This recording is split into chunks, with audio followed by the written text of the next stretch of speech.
કચ્છમાં શિયાળાની ફૂલ ગુલાબી ઠંડીના કારણે લોકો થીજી ગયા છે, પરંતુ આવી ઠંડીમાં સ્વાસ્થ્યને તંદુરસ્ત બનાવવા માટે કચ્છના પ્રખ્યાત અડદિયાની માંગ વધી રહી છે। કોરોના વચ્ચે રોગપ્રતિકારક શક્તિ વધારવા માટે પણ અડદિયા ઉપયોગી છે। દિવાળીનો તહેવાર સમાપ્ત થાય એટલે કચ્છમાં મીઠાઈના વેપારીઓ અડદિયા બનાવવાની શરૂઆત કરે છે। હાલના ડિસેમ્બર અને જાન્યુઆરી મહિનામાં કચ્છમાં કડકડતી ઠંડી પડતી હોય છે, જેને કારણે અડદિયાની માંગ વધી છે। તો અડદની દાળ, ડ્રાયફ્રૂટ્સ, શુદ્ધ ઘી તેમજ શિયાળામાં શરીરને ગરમ રાખતા વાસણમાંથી અડદિયા બનાવાય છે। તો અડદિયા ખાવામાં ખૂબ જ સ્વાદિષ્ટ હોય છે। અડદિયા જોઈને મોઢામાં પાણી આવી જ જાય છે, જેમાં કોઈ શંકા નથી। અડદિયાની ગરાકી બહુ સારી છે અત્યારે, અને અડદિયાની સિઝન ચાલુ છે। જેમ કે ઠંડી પડે એટલે અડદિયાનું જે અમે મિશ્રણ કરીએ છીએ, કે જે ગરમ મસાલા છે, અડદની દાળ છે, ડ્રાયફ્રૂટ છે, અને શિયાળાનો રિસ્પોન્સ બહુ સારો છે। અડદિયા અને ગુંદર પાક બંને વસ્તુમાં બહુ સારું છે। ગયા વર્ષે અને ભાવ વર્ષેમાં અત્યારે સમજી લો ને તમે કે 80 રૂપિયા જેવું વધારો છે, બરાબર। પણ બધી વસ્તુના જે દાળ છે, ઘી છે, ડ્રાયફ્રૂટ છે, બધો થોડો ભાવ વધારો આવ્યો છે, એના હિસાબે આવેલું છે અમારે। કચ્છમાં વેચાતા અડદિયા 1 કિલોના ભાવ 400થી લઈને 800 સુધીના છે।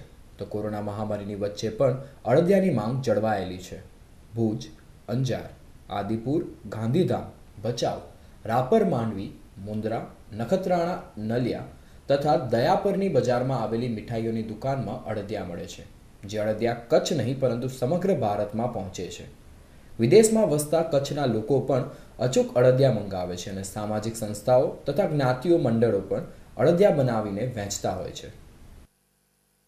અડદિયા તો દિવાળી પૂરી થાય અને અડદિયા ચાલુ થઈ જાય છે। આપણે અહીંયા કચ્છમાં જે વિષમ પરિસ્થિતિ છે ઠંડીની, એના માટે અડદિયા બહુ પૌષ્ટિક અને શરીરને એના માટે તંદુરસ્તી માટે બહુ સારા છે। કારણ કે અડદિયામાં અડદની દાળ, તમે વસાણું, તમે ગુંદ અને અન્ય બીજા વસાણાઓ જે હોય છે એના પ્રમાણમાં અડદિયા બહુ સારા અને ખાવા માટે બહુ ઉપયોગી રહે છે। ક્વોલિટી એવી ને એવી જ લાગે છે, પણ ભાવમાં ઘણો વધારો થઈ ગયો છે, એટલે થોડોક ખાવામાં થોડોક ફરક પડી ગયો છે પહેલાં કરતાં। પહેલાં અડદિયા સસ્તા લાગતા હતા, અત્યારે 100 રૂપિયાથી ભાવ વધારે વધી ગયો એવો લાગે છે। શિયાળામાં અડદિયા, ગુંદર પાક, સાલમ પાક એ વધારે ભાવે છે, શક્તિ માટે સારા હોય છે, એટલે અડદિયાનો ઉપયોગ વધારે કરીએ છીએ અહીંયા। હાલમાં રણોત્સવ ચાલી રહ્યો છે, ત્યારે પ્રવાસીઓ પણ અડદિયા લઈ જાય છે।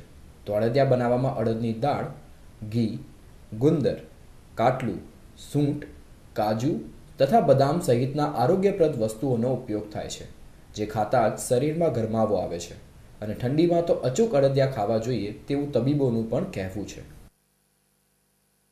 પરેશ રાજગોર, નિર્માણ ન્યૂઝ, કચ્છ।